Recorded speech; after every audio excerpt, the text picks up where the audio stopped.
the biggest challenges that we had is generating the planet itself. We had a bunch of tools, but we had to keep redoing them and upgrading them in order to get a planet that actually looks natural. Because there are so many things on the surface, and there's just no way an artist could, for example, paint every single corner of that planet. So we needed to make it through, let's say, programming. But then it's too perfect, and then you don't really get nice results. Coming up with stuff that actually looks natural was one of the biggest challenges that we had. The size of the planets is really big. I would say that one of the biggest I've seen in the game so far, because the diameter is like 120 kilometers. And if player wants to drive a car around the planet, it's going to take like an hour. And if he decides to, for example, land on the planet, the descent takes maybe like 10 minutes. The distances between planets are so huge that if you would like to travel from planet to the planet, it can take up to 5 hours. So we figured that we really need a way to shorten this. So we added to the game a jump drive that will allow your ship to actually like teleport to the next planet.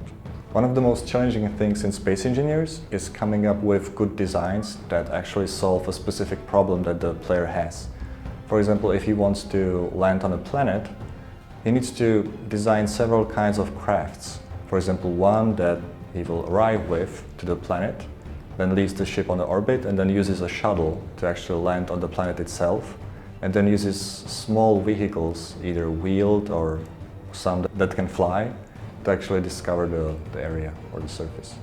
Space, as it is way more forgiving to mistakes in construction and, let's say, ship design. Everything kind of like works in the real time, which means that planets, space, all the ships and everything, like the players play together. There's no like pause between the things. So basically all the systems and everything that players do is in the real time, which creates like a lot of unpredictable situations.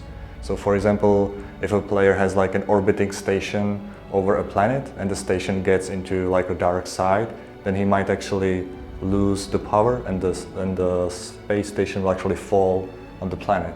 And then when the player like wakes up, plays the game, logs in, he actually finds himself on a planet in a wrecked station, and he has like no idea what happened and how that happened. So basically the unique thing is that since planets were added to the Space Engineers, it creates even more unpredictable situations. We don't have like one type of a planet that would, let's say, be like a lava planet or ice planet, but we have planets similar to Earth, which means if you start on the pole, you have just like a freezing land, and the closer to the equator you get, the more grasslands and woods you'll see on the way.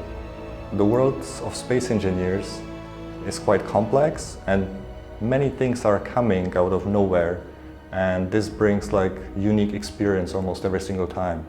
Space Engineers is a game for creative people, and planets bring a whole new area for their creativity.